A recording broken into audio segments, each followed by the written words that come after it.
કરે છે એટલા રોવે, પોતાના પત્નીના માટે રોવે છે, આ રામ ના હોય. આવી શંકા મનમાં થઈ. એ શંકા મનમાં થઈ એટલે ભગવાન શિવને કહેવા લાગે આ ના હોય. કારણ એ વખત જ્યારે રામને જોયા ત્યારે ભગવાન શિવ બોલ્યા છે સચ્ચિદાનંદ કી જય. અને એ વખતે માં ભગવતી માનતા નથી.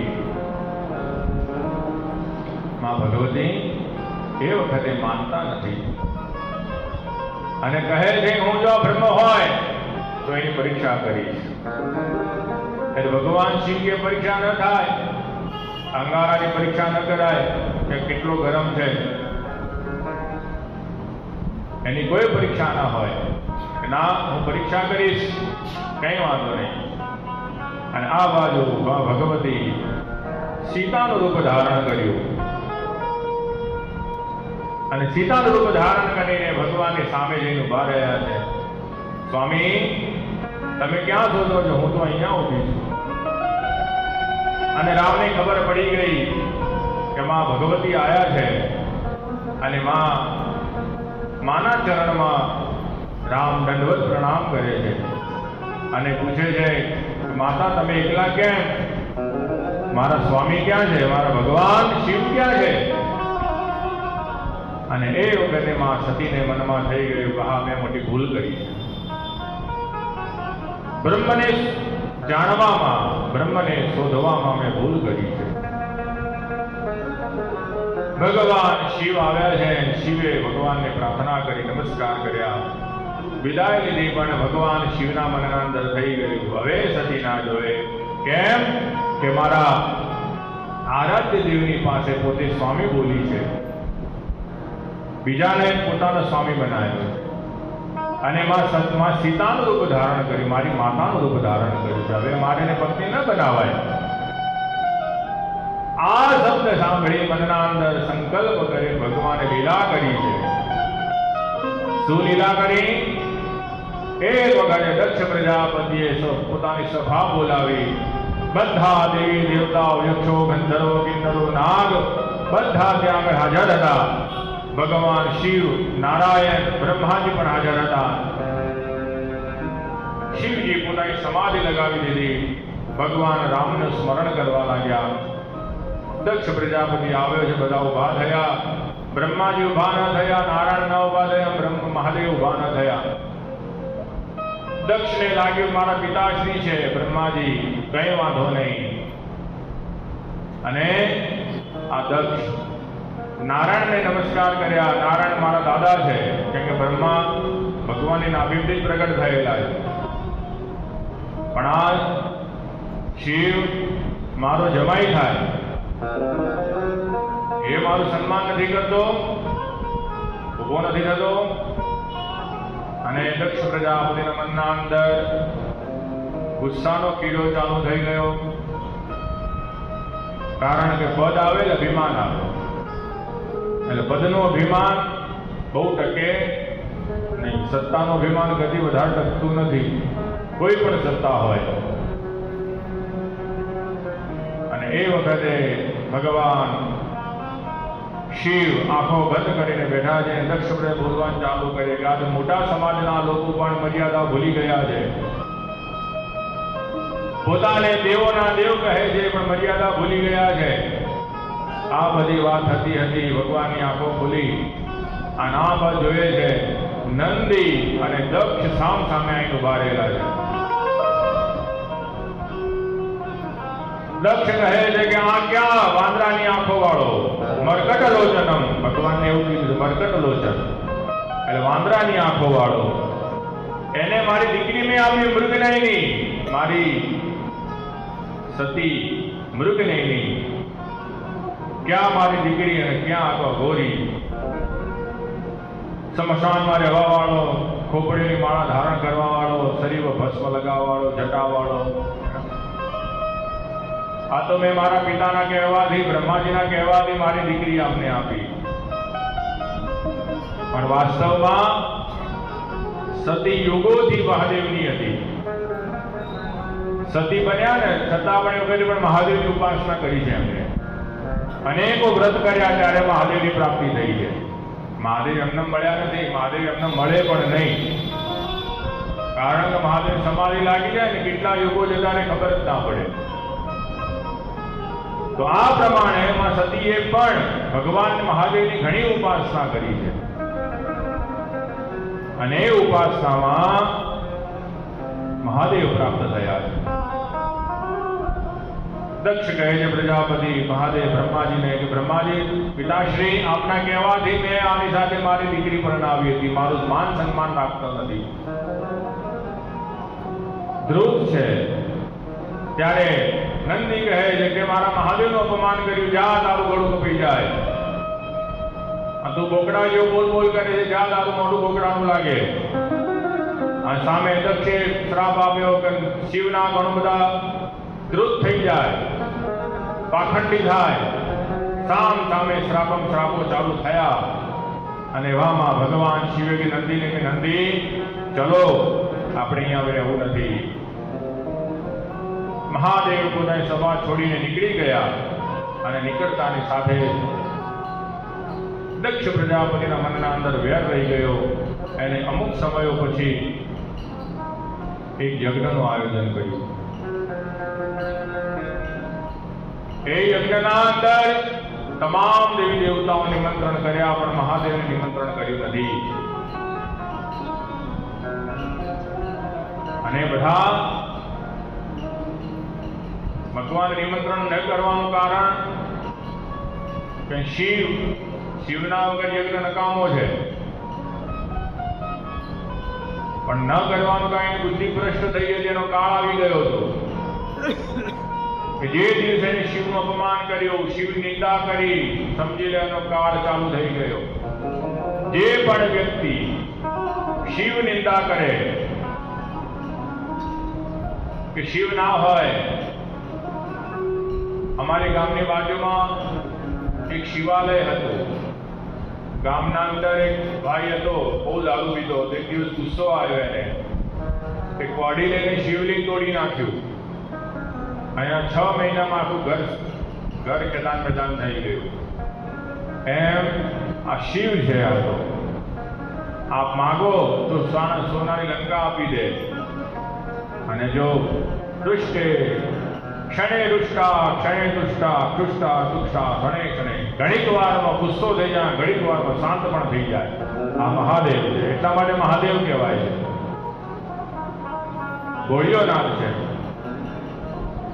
એને દક્ષ પ્રજાપતિ મનના અંદર દ્વેષ રાખ્યો અને ભગવાનને આમંત્રણ આપ્યું નથી શિવજીને. અને એ શિવ જે જગતનું કલ્યાણ કરવા વાળો હોય અને એમાં થોડા દરેકના વિરોધી હોય. મહાદેવના વિરોધી તો છે ને કોઈ વખતે નહીં હોય. આપણા હોય તો એમના કેમ ના? દેવતાઓના વિરોધી હોય છે.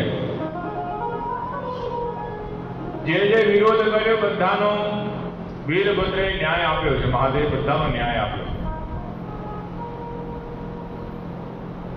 એ વખતે યજ્ઞનો આરંભ થયો. બધા દેવતા હિમાલય ઉપરથી જાય અને સતીને કહેતા જાય, સતી તમારે નથી આવવાનું. એક જ સોસાયટી પર બે ભાઈઓ રહેતા હોય ને અલગ અલગ રહેતા હોય. બે ભાઈઓ રહેતા હોય, અલગ અલગ રહેતા હોય અને કુટુંબમાં કોઈ પ્રસંગ હોય, એક ભાઈને આખું કુટુંબ બોલાવતું હોય અને એક ભાઈને કોઈ બોલાવતું ના હોય. અને બધા પાછા એને પૂછતા જાય. જેને નથી બોલાય એને કહેતા ભાઈ તમારે નથી આવવાનું, તમારે નથી આવવાનું. પેલા બિચારાને વાગી હોય તમે ખોતરતા જા લોહી આવી જાય. આ પહેલેથી અત્યારનું નથી, આ આદિકાળથી આવે છે આ બધું. સતીને કહેવા લાગે તમારે નથી આવવાનું. સતી કે ક્યાં આગળ? કે તમારા પિતાજી મોટો યજ્ઞ કરે છે. કે ના, અમને આમંત્રણ નથી. તમને કેમ આમંત્રણ નથી? હા, પેલા સાસરાના જમે ઝઘડો થતો હોય ને. કયા ઝઘડાની વાત છે? કે મારે તમને કીધું જ નથી. કે ના, અમને કાંઈ વાત થઈ નથી. કઈ વાંધો નહીં. સતી સીધા મહાદેવની પાસે ગયા અને સતીને આવતા જોયા. ભગવાન ત્રિલોક લોચન જે બધું જાણે છે આંખો બંધ કરી દીધી. ઝીણી આંખે જોઈ જાય સતી શું કહેવા માંગે છે. આંખો ખોલી અને ભગવાને પૂછ્યું, બોલો સતી, શું કેમ તમે માકા પાછા આંટા મારો છો, શું થયું? ત્યારે સતી કહે છે, પ્રભુ તમે જાણો છો કે શું મારા પિતાજી યજ્ઞ કરે છે? કે હા. આપણે જવા નથી? કે ના. કેમ? આપણે નથી જવાના, આપણને આમંત્રણ નથી, માટે નથી જવા. ત્યારે સતી કહે છે કે પિતાના ઘેર વગર આમંત્રણે જવાય. કે મારા બાપા દક્ષ પ્રજાપતિ છે, બહુ મોટું માથું કહેવાય, એને 1000 કામ હોય. બધાને બોલાયા, આપણને કેમ નથી બોલાયા? તો પછી ભૂલી ગયા છે. દીકરી હોય ને પોતાના બાપનું ઢોકે. દીકરી હોય ને ગમે તેટલું હોય પોતાના બાપનું ઢાકે, ગમે તેટલું દબાઈ રાખે. એક દીકરી ના લગ્ન નક્કી થયા, એના લગ્ન નક્કી થયા, અને એ લગ્ન નક્કી થયા ત્યારે એના પિતાશ્રી હતા દીકરીના, એ પોતાના વેવાઈના ઘરે ગયા. અને વેવાઈના ત્યાં ગયા એટલે વેવાઈ આવકારો આપ્યો, આવો આવો. કેમ કે કોઈ પણ મા બાપ હોય એ પોતાની દીકરીના ઘરે જાય થોડો સંકોચ અનુભવે, પહેલી વાર જતા હોય, મન થોડું પાછું પડે. અને એવામાં આ બાપ પોતાની દીકરીના વેવાઈને મળવા ગયો છે, સસરાને મળવા ગયો. અને એ વખતે એને ઘરના અંદર આવકારો આપે, મોટો બંગલો જોયો, મહેલ જોયો. વાહ, આવડો મોટો માં દીકરીનું ઘર, મનમાં આનંદ થયો. પણ પૈસા હોય એટલે અહમ તો દેખાય, અહમ દેખાય. કેમ કે એ સસરા જે હતા દીકરીના, એ કોકને ધમકાવતા હતા, ત્યારે એના દીકરીના બાપને મનમાં થયું કે મારી દીકરીને પણ એને ધમકાવશે તો. આવી ચિંતા મનના અંદર પિતાને થઈ જીવની. ત્યારે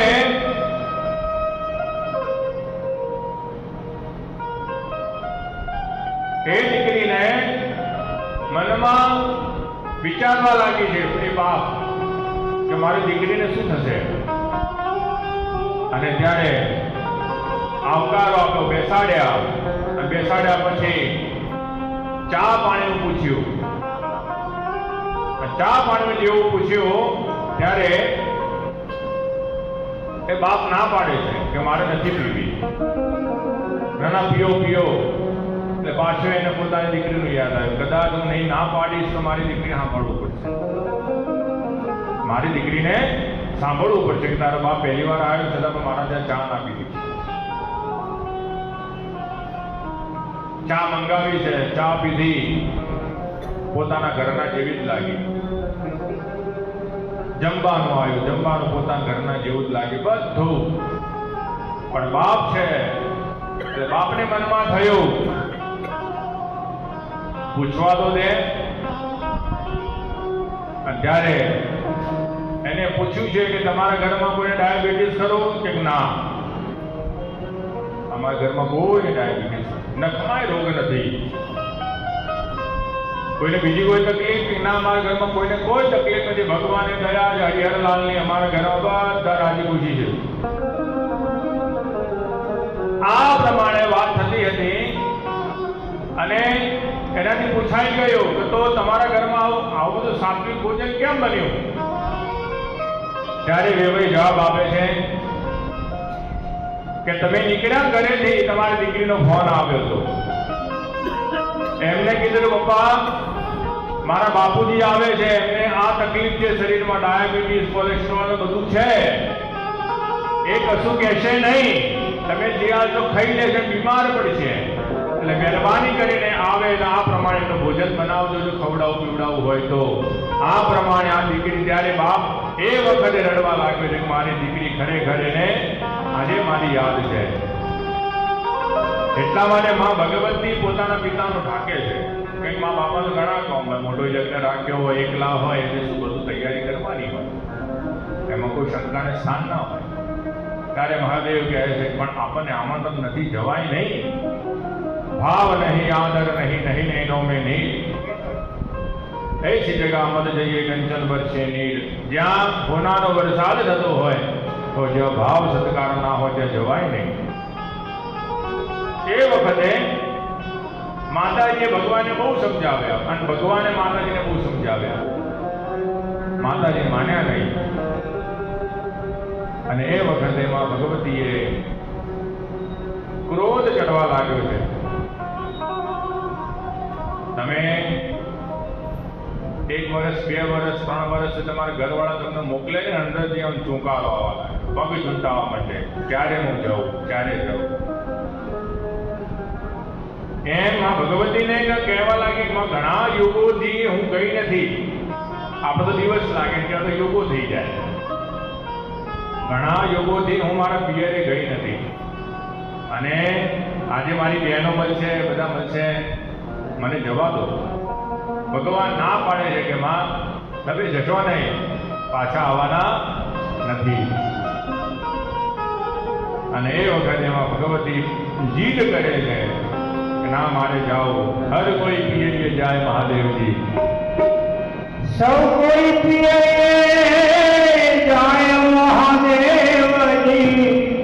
સૌ કોઈ પિયરીએ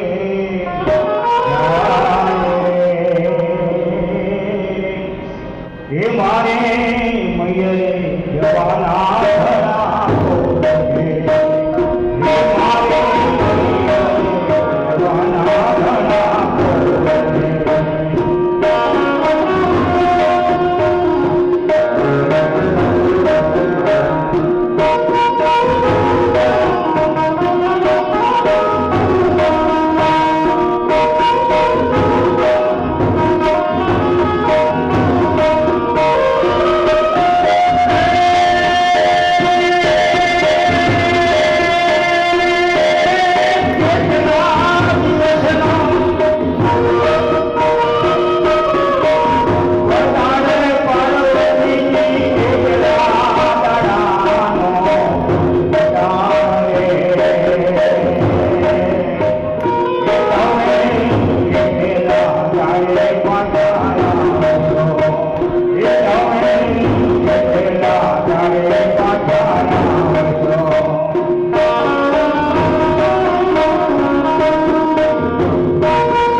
ભગવાનને થયું કે હવે આ નહીં માને.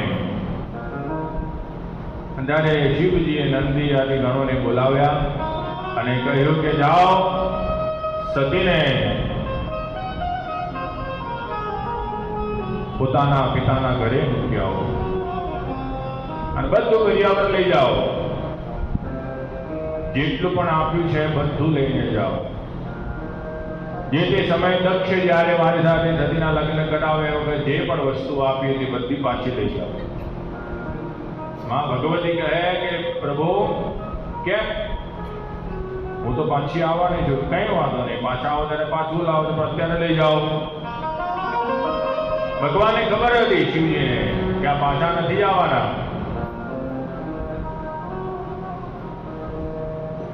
ને ભગવાન શિવે આંખો બંધ કરી છે અને જે દ્રશ્ય ભવિષ્યમાં ઘટવાનું છે ભગવાન પોતે જોઈ રહ્યા છે, છતાં પણ રોકી શકતા નથી. આ કાળની ગતિ છે. વિચાર કરો, ભગવાન કાળોના કાળ મહાકાળ હોય છતાં પણ પોતાની પરિસ્થિતિને રોકી ન શકતો હોય, કાળના આગળ ના જઈ શકતો હોય, તો આપણે સામાન્ય કહેવું જોઈએ. જે શક્ય છે, સત્ય જ છે, બધું જે છે જે થવાનું થવાનું જ છે. ભગવાને બહુ પ્રયત્ન કર્યો રોકવાનો સતીને, પણ સતી માન્યા નહીં અને નંદીના ઉપર સવાર થયા છે. બાકીના ગણો માતાજીના પાછળ હર હર મહાદેવ હર હર મહાદેવ કરતા દક્ષ પ્રજાપતિના યજ્ઞ ભવનમાં ત્યાં પ્રવેશ કર્યો. અને માં જ્યારે પ્રવેશ કરે છે ત્યારે બધા દેવી દેવતાઓ ઉભા થયા. દક્ષ સામે જોયું. માતાજીના મનમાં કે પિતાજીને બહુ લોડ હશે એટલા માટે સામે જોયું નથી. કોઈ બહેનોએ જોયું નહીં. બધા મોઢું ફેરવી નાખે. ખાલી એક જ વ્યક્તિ હતું, એ એની મળવા માટે આવે છે, એની માં મળવા માટે આવે છે. માં જ્યારે દીકરીને પહેલી વાર જોવે, પહેલી વાર જ્યારે મળવા માટે આવે, એવો ભાવ થયો માં સતીને. અને માં કહે છે, બેટા આ તારા પિતાશ્રીની. માને ખબર જ નથી હતી સતીને શું થયું કે. શિવજી જ્યારે બધું કહેતા ત્યારે બધું માતાજીના ધ્યાનમાં જ નહોતું. પછી માં કહેવા લાગી કે તારા પિતા અને જમાઈના સાથે વચ્ચે આવું બધું બનેલું છે.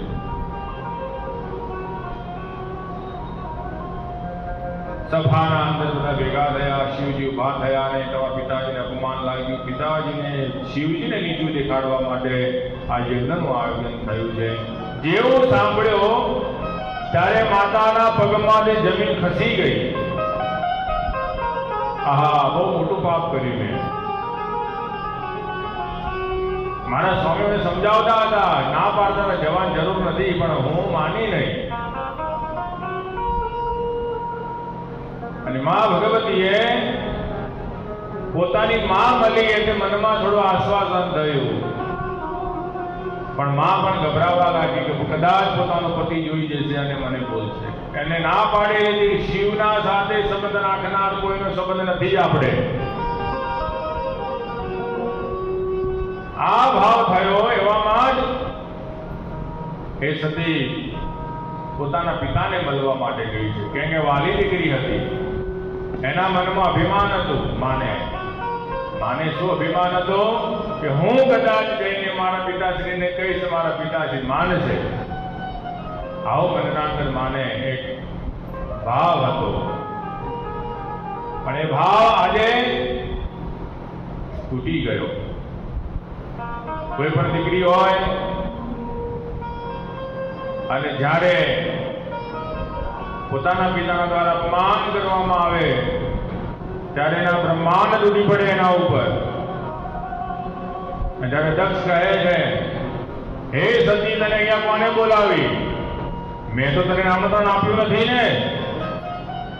કોને આમંત્રણ આપ્યું તને? ત્યારે સતી કહે કે પિતાશ્રી, પિતાના ઘરે આવવા કોઈ આમંત્રણની જરૂર નથી, પણ તું કેમ આવી? તારું અહીંયા કોઈ સ્થાન જ નથી.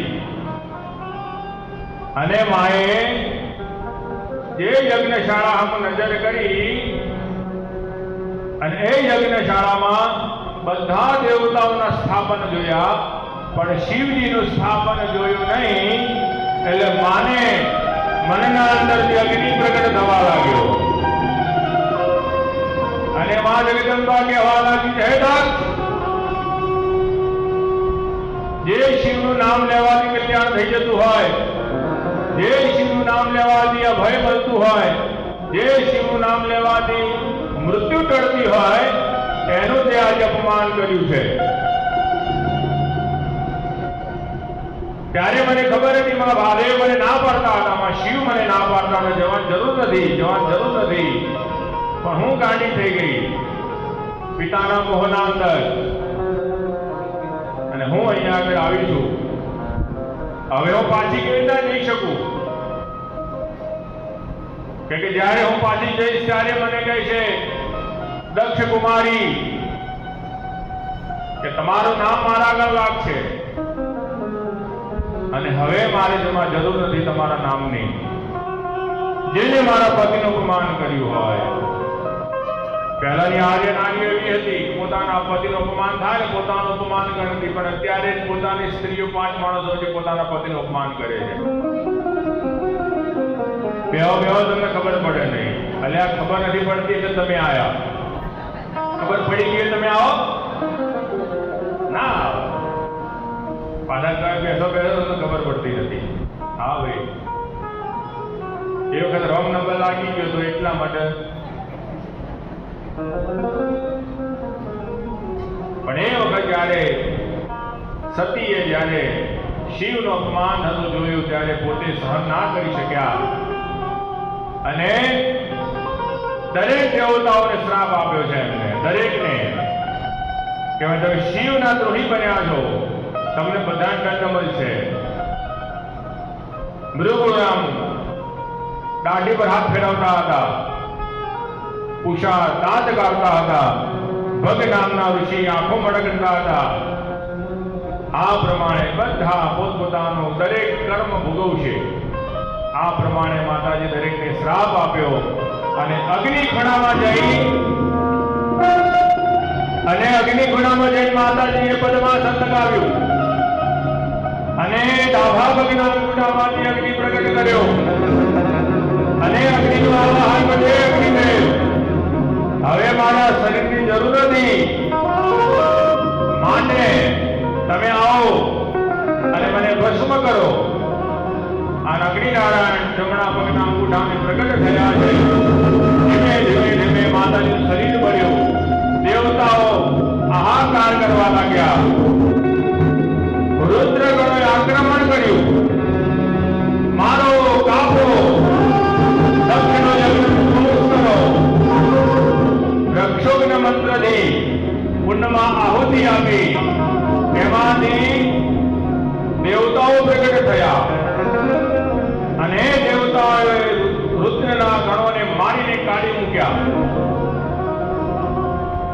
પણ આ સમાચાર ભગવાન મહાદેવને મળ્યા છે અને ભગવાન શિવ સમાધિ અવસ્થામાં હતા. નારદજી પહોંચી ગયા અને નારદજી કહેવા લાગ્યા, ભવો ભવન્યાધિકરમ પ્રજાપતે, હે ભગવાન ભોળાનાથ, ભવો ભવન્યા, હે ભવ ભવાની, નિધનમ પ્રજાપતે, પ્રજાપતિના યજ્ઞમાં પોતે હોમાયા છે.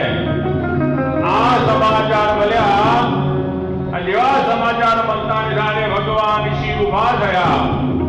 પોતાની ભૃગની બદલે જટામાંથી જટા પછાડી એમાંથી વીરભદ્ર ઉત્પન્ન થયો અને વીરભદ્રને આજ્ઞા કરી કે જાઓ દક્ષના યજ્ઞનો વિધ્વંસ કરો અને જે વચમાં આવે એને મારો, કોઈને છોડશો નહીં. અને વીરભદ્રના સાથેમાં ભગવતી કાલીને પ્રગટ કરી છે શિવજીએ, યોગીનીઓ પ્રગટ કરી, બધાને આદેશ કર્યો, જાઓ યજ્ઞનો વિધ્વંસ કરો. અને આ બાજુ વાવાઝોડાની જેમ વાવાઝોડું નીકળે એમ રુદ્રના કણો તૂટી પડ્યા છે. આજે ભગવાન કોઈના હાથમાં રોકાવો નથી. કાળ જ્યારે ભગવાન કાળના ઉપર મહાકાલ બને, આજે દક્ષ પ્રજાપતિને પણ ખ્યાલ નથી કે જા માતા દશમો ગ્રહ, જ્યારે જમય દશમો ગ્રહ બને ત્યારે શું દશા થાય. આજે ભગવાન ભોળાનાથ નીકળ્યા છે. વીરભદ્ર એ ગણોની સાથે દક્ષ પ્રજાપતિ યજ્ઞશાળા બાજુ આવે એટલે વાવાઝોડાની જેમ પવનો ફૂંકાવા લાગ્યા, આકાશમાં વીજળીઓ થવા લાગી, ભયંકર પ્રલય થવા લાગ્યો. અને વીરભદ્રનું ટોળું જેવું યજ્ઞશાળામાં પ્રવેશ કર્યો, દેવ દાનવ બધાને મારવા લાગ્યા છે. દક્ષ પ્રજાપતિને પકડ્યો, વીરભદ્રે માથું કાપ્યું, ભૃગુ ઋષિને દાઢી તોડી નાખી, પૂષાના દાંત તોડી નાખ્યા અને ભગની આંખો ફોડી નાખી. આ બધાનો દંડ કર્યો અને ભગવાન શિવ પ્રગટ થયા અને દેહને લઈને બ્રહ્માંડમાં જઈને ભગવાને તાંડવ કર્યું છે.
અને એ વખતે ભગવાન દરેક દેવતાઓની પ્રાર્થના સાંભળી અને સુદર્શન ચક્ર દ્વારા એના 52 ટુકડા થયા અને જે ટુકડો જ્યાં જ્યાં પડ્યો ત્યાં માની શક્તિપીઠ થઈ અને ભગવાન રુદ્ર પોતે ભૈરવ તરીકે બિરાજમાન થયા છે.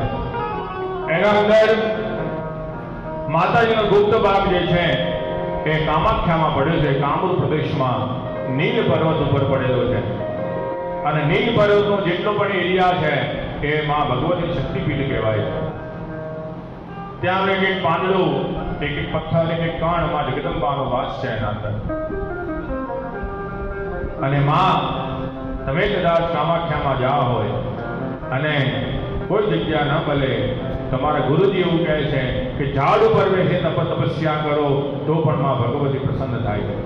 તમને કોઈ પણ જગ્યા ના મળે તો.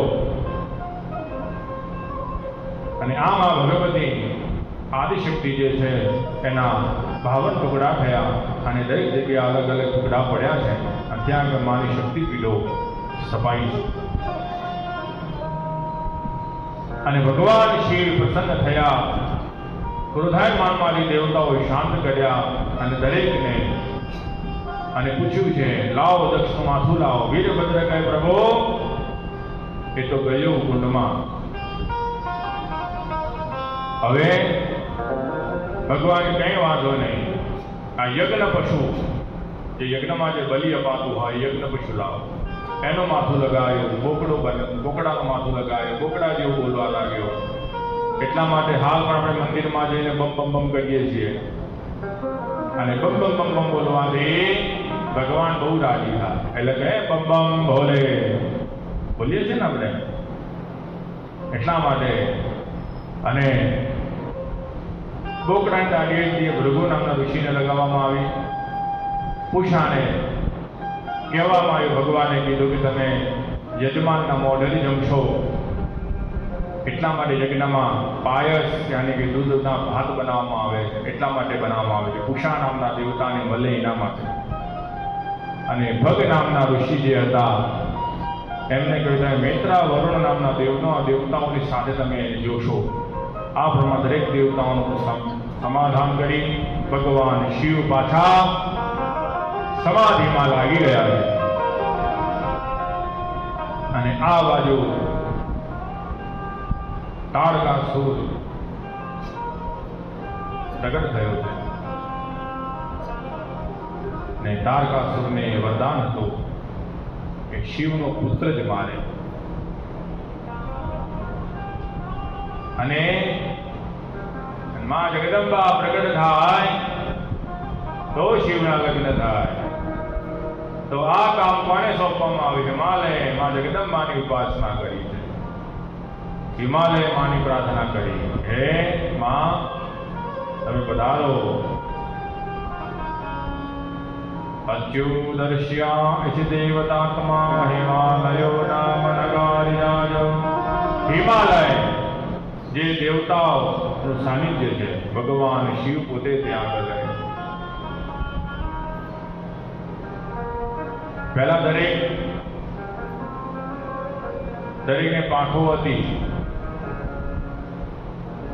પર્વતોને, પણ ઇન્દ્રએ પર્વતની પાંખો કાપી નાખી.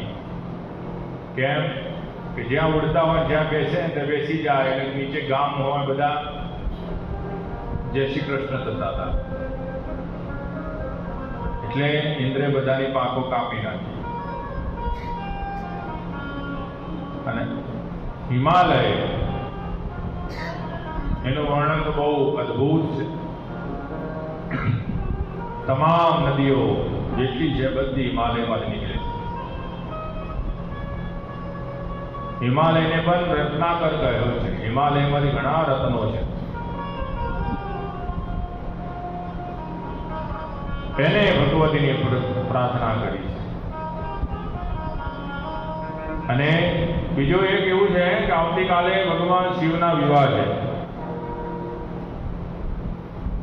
જો વર પક્ષ તૈયાર જ હોય, વર પક્ષ તૈયાર જ હોય,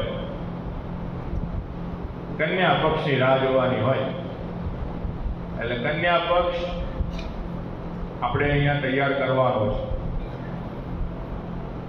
વર પક્ષ વાળા તૈયાર છે મહાદેવ, પણ કન્યા પક્ષ કરવાનો છે. તો જેને પણ ઈચ્છા હોય કન્યાદાન આપવાની. હો, શ્રાવણ મહિનો છે, શિવ કથા છે, અને જેને એમાં ભગવતીની ઈચ્છા હોય માને આ જગદંબાનું કન્યાદાન કરું સંકલ્પ રૂપી, તો આ અવસર છોડાય નહીં. મારી દેવી ભાગવત કથામાં એક બેન એડવાન્સ માઇન્ડ કહી ગયા હતા, મારા કન્યાદાન હું આપીશ. બધું કેમ કે મારા 3 છોકરા છે, લઠ્ઠા જેવા મજબૂત છે, મારે કન્યાદાન આપવું છે. કઈ વાંધો નહીં, તમે આપજો. મેં કે ઉછામણી કરાવતા નહીં. બધું ઉછામણી તો કરતો જ નથી કોઈ જગ્યાએ. તમને તમે તો રાઈટ જજો, બરોબર? એટલામાં ઉછામણી શું કરવાની? જો પોતાની મનની ઈચ્છા હોય અને કન્યાદાન અર્પણ કરવાથી 21 પેઢીનો ઉદ્ધાર થાય. 10 ગયેલી, 10 આવનારી, આ 21માં પોતે આનો ઉદ્ધાર થાય.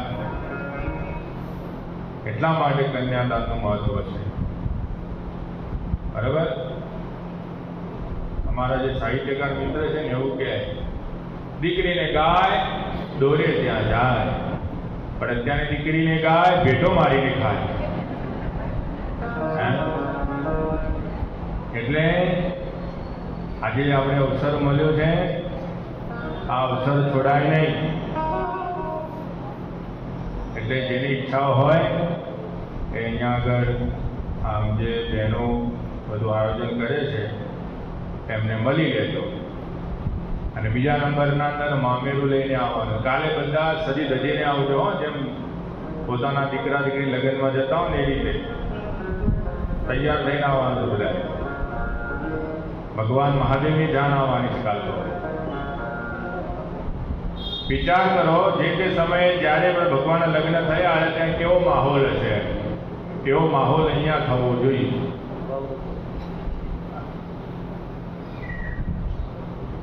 હા, એ માહોલ અહીંયા થવો જોઈએ. અને આનંદ આખી યાદ રહેવો જોઈએ પ્રસંગ, કે ના અમે પ્રસંગ કર્યો તો, અમે શિવજીના લગ્ન કરાયા હતા. એટલે કન્યા વરે તે રૂપમ, કન્યા વરના રૂપને જોવે. કન્યા વરે તે રૂપમ, માતા કુળને જોવે. માતાને જો શું જોવે? પરિવારને જોવે. પછી પિતા સ્નેહી જોવે, મિત્રો જોવે. અને આપણે બધા શું જોઈએ? સ્નેહીનો મિષ્ઠાને જનાહા. આપણે બધા લાડુ જોઈએ. જમણવારમાં શું હશે લગ્નમાં જઈએ તો? એટલે જમણવાર હોમના ઘેર કરવાનો છો.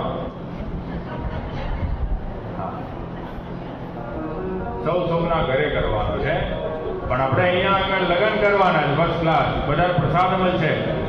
કાલે કોઈ પ્રસાદ લીધા વગર જાય નહીં. અને હરિયાલાલની કૃપાથી બહુ સારું ચાલે છે. એટલે જેની પણ ઈચ્છા હોય કન્યાદાન આપવાની તો તૈયાર રહેજો કાલે અને મળી લેજો. 5 બહેનો ભેગી થઈને પણ આપી શકે, 10 જણા ભેગા થઈને પણ આપી શકે, બધા આપી શકે. અને બીજું, આજની આરતી આજે જે આરતી કરવાની છે એના નામ લખાવી દેજો. નવ દુર્ગાની પૂજાની સાથે ભગવાનની આરતી થશે. પહેલા હરિહરલાલની આરતી થશે, પછી એકાદશી, અગિયારસ, કાત્યાયની કામાથી ચાલી થઈ પૂનમ સુધી 4 ઘડી જય આજ્ઞા શક્તિની ગાવાની છે.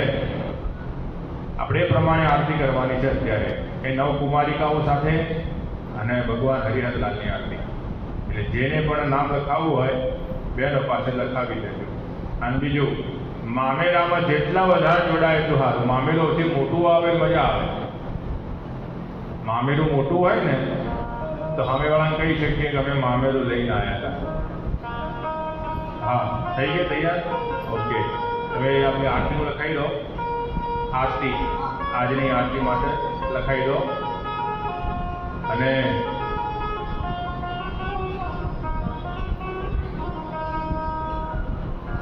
જેને આરતી આજની, જો આજની નવદુર્ગા સાથે ભગવાન હરિહરની આરતી થશે. અને દરેકે પૂજા કરવા આવવું હોય ને, દરેકે પૂજા કરવા જો આવવાની ઈચ્છા હોય તો અહીંયા દીકરીઓ બેઠી હશે. બધાની પૂજા નહીં કરવાની, લાઈનો કરી દેવાની. 10 છોકરીઓ હોય તો 10 લાઈન કરવાની, 11 હોય તો 11 લાઈન કરવાની. સાંભળો પહેલા મારી વાત. કેટલી દીકરીઓ છે? 11 દીકરીઓ છે, 11 લાઈન કરવાની. 11 જણની 11 લાઈનો કરી દેવાની. એ એક દીકરીની પૂજા, એમાં પૂજા પણ પગના અંગૂઠા ઉપર જ કરવાની, કપાળમાં ચાલો નહીં કરવાનો. કન્યા પૂજામાં પગની પૂજાનું મહત્વ છે, કપાળની પૂજા નથી. એટલા ખાસ ધ્યાન આપજો. પગના અંગૂઠા પર ચાલો કરવાનો, ચોખા લગાવવાનો, પગે લાગવાનું, બસ. પાણી બાણી કશું જ નહીં ચડાવવાનું, બરાબર?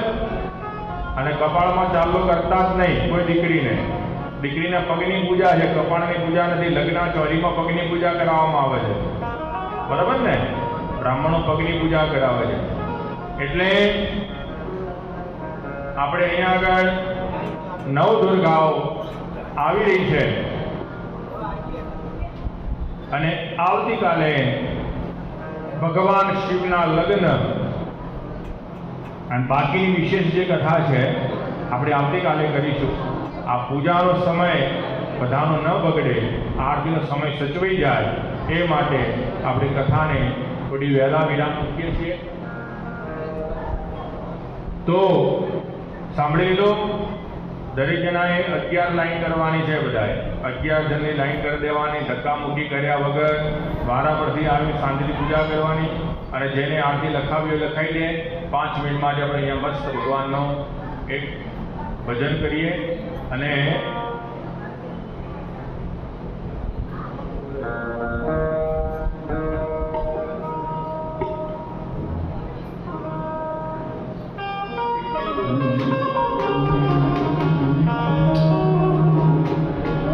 મામેરામાં જેને જોડાવવું હોય, મામેરામાં જેટલા આવે એટલા બધા.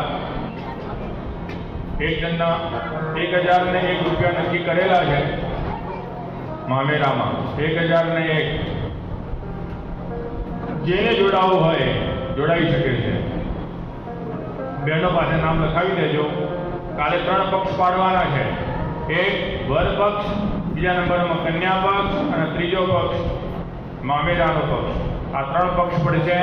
અને જેને કન્યાદાનમાં આપવું હોય આપી શકે છે. જેનો કન્યાદાનનો સંકલ્પ કરવો હોય તે અહીંયા કરી શકે છે. બધી વ્યવસ્થા અહીંયા થશે. તમારા મનની ભાવ અહીંયા આગળ 11 ખુરશીઓ મૂકી દો. આ ટેબલ ના સાથે બીજી 11 ખુરશીઓ મૂકી દો. વ્યાસજી નીચે બેસો.